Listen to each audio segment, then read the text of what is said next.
మాటిస్తున్నా రాజన్న మీ వెంట ఉంటాడు, ప్రాణం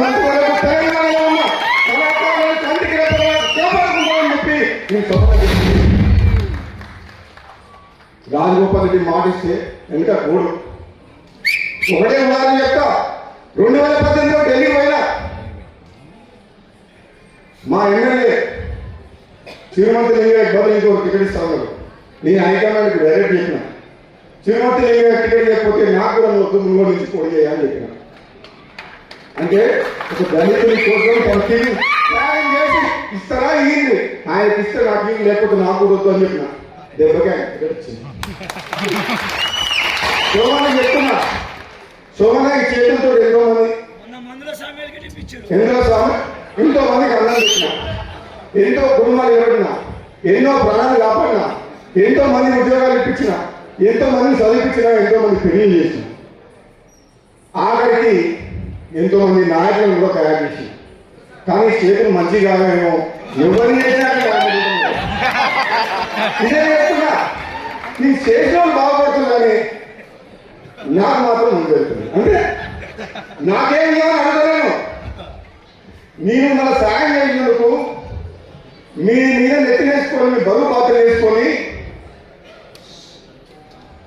బహుజన పక్షాన బహుజన నాయకత్వాన్ని కాపాడుతున్నందుకు, వాళ్ళని ప్రోత్సహించి అన్ని రకాల అన్నదాలను గెలిపించినందుకు కృతజ్ఞత ఉంటే చాలు అని అంటున్నా. నాకేం అవసరం లేదు అంటున్నా. మళ్ళీ తెలియాల్సిన అవసరం లేదు. నేను ఎప్పుడు కూడా దేవుణ్ణి ఇట్లా ఉందా నా చెయ్యకుండాలని కోరుకోలేదు. నేను ఎప్పుడు కోరుకునే దేవుని మొక్కున్నా నా చెయ్యకుండానే కోరుకుంటుంది. ఇవి అడుగుకునే చేతులు కావు, అన్నం పెట్టే చేతులు, కాపాడే చేతులు, కన్నీళ్ళు కూర్చే చేతులు, కానీ అడుక్కునే చేతులు కావాలి. అందుకనే చెప్తాను, ఈరోజు సోమన్న వేడుస్తుంటే నాకు కూడా బాధ అనిపించింది. ఎంతో మంది అర్హులైన వారు, ఉద్యమంలో పాటలు పాడిన వాళ్ళు, ఎన్నో ఏళ్ళుగా రాత్రి వారు కష్టపడ్డ వాళ్లకు దక్కలేదు. కానీ ఈ తెలంగాణ ఉద్యమానికి సంబంధం లేని, కాంగ్రెస్ పార్టీకి సంబంధం లేని వాళ్ళు వచ్చి పెద్ద పెద్ద పెద్ద పదవులలో ఉంటే నాకు కూడా బాధ అనిపిస్తుంది అప్పుడప్పుడు. కానీ ఒక రాజకీయ పార్టీలో ఉన్నా కాబట్టి నేను ఎక్కువ మాట్లాడలేకపోతున్నాను. నేను మాట్లాడడం స్టార్ట్ చేస్తే ఎప్పుడో మీకు తెలుసుగా, మొదలు పెట్టను. ఒక్కసారి స్టార్ట్ చేస్తే మన ఎంత దూరం. కేసీఆర్ని గద్ద దింపుతాం, కేసీఆర్ కుటుంబం జైలు పంపిస్తామని చెప్పిందా అది మొట్టమొదటిసారి. అసెంబ్లీలో గట్టిగా మాట్లాడి ఈ కాళేశ్వరం ప్రాజెక్ట్ వద్దు అని చెప్పిందా లేదా? ఈ బెల్ట్ షాపుల తాగుడేందని అడిగిందా లేదా? ఈ 1,00,000 కోట్ల అప్పులేందని అడిగిందా లేదా? నువ్వేమన్నా నీ ఎంతవా? ఈ తెలంగాణ అంటే నీ రాజ్యం అనుకుంటున్నావా? నువ్వు రాజు అనుకుంటున్నావా? నీ తర్వాత నువ్వు కొడుకుని అనుకుంటున్నావు? ఇది తెలంగాణ ప్రజలందరూ కోరుకుంటే 60 ఏళ్ళ ఉద్యమంతో చేస్తే, ఎంతో మంది ప్రాణాలు అనిపిస్తే, మానవులు పార్లమెంట్ లో కొట్లాడితే కాంగ్రెస్ పార్టీ సోనియా గాంధీ తెలంగాణ ఇచ్చింది. అంతేగాని నువ్వు రాజు, నీ తర్వాత నీ కొడుకు యువరాజు అని చెప్పి మాట్లాడితే నేను తట్టుకోలేదు, ఒప్పుకోలేదు. అందుకనే నేను పోరాటం చేసిన.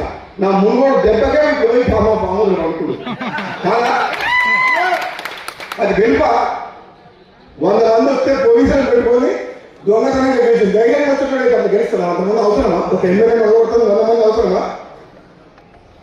నేను చెప్తున్నా సోమన్న, నీ వెంట నేను ఉంటా, నీ వెంట నేను ఉంటా.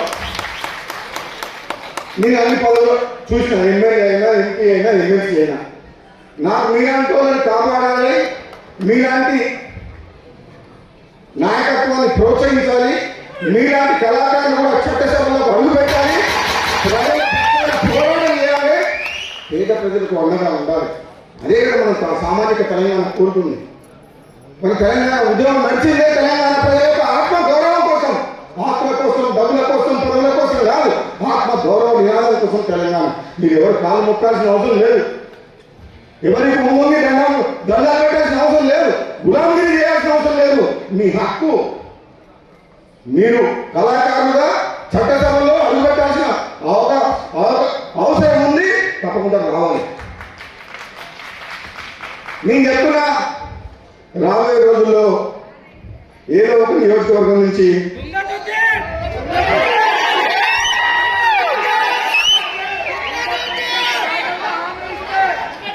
నేను ఒక్కసారి మాట్లాడితే వెనక ప్రాణం పోయినా సరే అది చేసి తింటా. నా పనికి పోయినా ప్రాణం పోయినా తుది శ్వాస వరకు ఇచ్చిన మాట కట్టుబడే ప్రయత్నం చేస్తున్నా. అందుకనే చెప్తున్నా, తెలంగాణలో ఏ పురుషమన్నా చట్టసభలో అడుగు పెడతారు,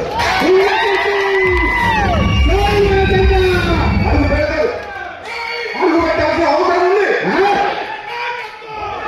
కులం పేరు చెప్పుకొని, మతం పేరు చెప్పుకొని ఎన్నికైన తర్వాత వసూలు రాజాగా మారిన వ్యక్తుల్ని తరిమి కొట్టాల్సిన అవసరం ఉంది. ఏమనంటే నా కులం మీద పెడతావా అంటావు. మంచి పనులు చేసినప్పుడే తిట్టం కానీ చెడ్డ పనులు చేసి అవినీతి చేస్తే ఏ కులం వాళ్ళని తిట్టాలా? నిజాయితీ పనులు కావాలి అన్ని కులాల వాళ్ళు. తప్పుడు పనులు చేసుకుంటే కులాన్ని వాడుకోవడం మంచిది కాదు. ధర్మం న్యాయం అన్ని కులాలకు ఒకటే ఉంటుంది. మానవత్వం ఉండాలి. ప్రజలు ఓటేసి గెలిపిస్తే వాళ్ళకి అండగా ఉండాలి, కానీ అహంకారం అనొద్దు, అహంకారం ఉండొద్దు.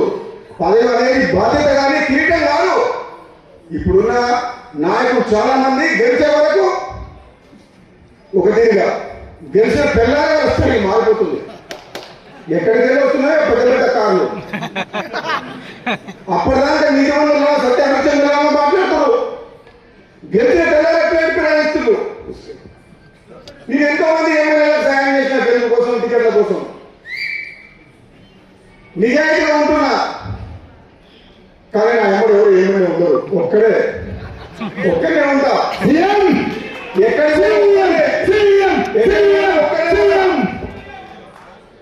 ఈ అవినీతి ఎమ్మెల్యేలని, ఈ డిపాజిట్ రాని ఎమ్మెల్యేలని నిలబెట్టుకుని పోవాల్సిన నాకు అవసరం లేదు. ఎందుకంటే నా వెంట ప్రజలు ఉన్నారు. ఈ మాసిపోయిన ఎమ్మెల్యే నాకు అవసరం లేదు. ఎంతసేపు డబ్బు డబ్బు డబ్బు, పదవి పదవి పదవి. గెలిపించిన ప్రజలు గాలి కొదిలేసి అధికారం ఉన్న దగ్గర పోయి కాలు మొక్కి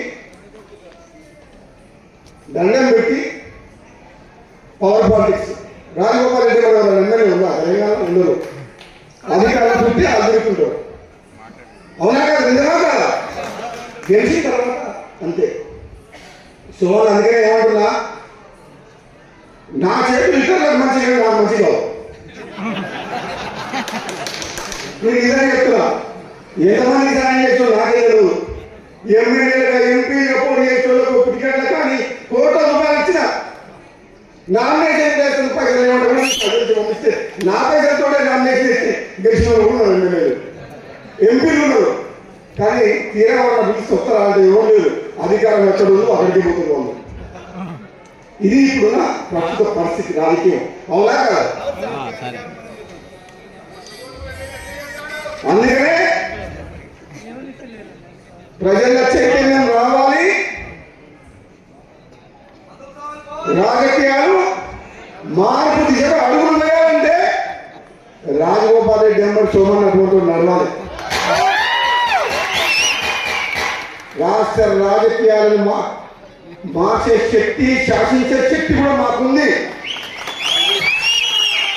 మాకున్న బలం ఏంటంటే ఈ గుండెలలో నిజాయితీ ఉంది. ఎంతమంది వస్తారో రాండి, ఎంతమంది ఎన్ని పైసలు తీసుకొని ఎన్ని సంతులు తీసుకొని వస్తారో రాండి. రాబోయే రోజుల్లో ఉద్యమంలో ఉన్నోళ్ళు, నిజాయితీ పనులు, యువకులు శాసనసభలో అడుగు పెడతారు. తెలంగాణ రాజకీయాలు కూడా తమిళనాడు మాటగా మాట్లాడతారు. అధికారాన్ని అడ్డం పెట్టుకోండి, అధికారాన్ని అడ్డం పెట్టుకోండి, అధికారాన్ని అడ్డం పెట్టుకోండి. అభివృద్ధి పేరు మీద లక్షల కోట్లు దోసుకుంటున్న వాళ్ళు ఎమ్మడి పడతాం. దోపిడీ వ్యతిరేకంగా పోరాటం చేస్తాం.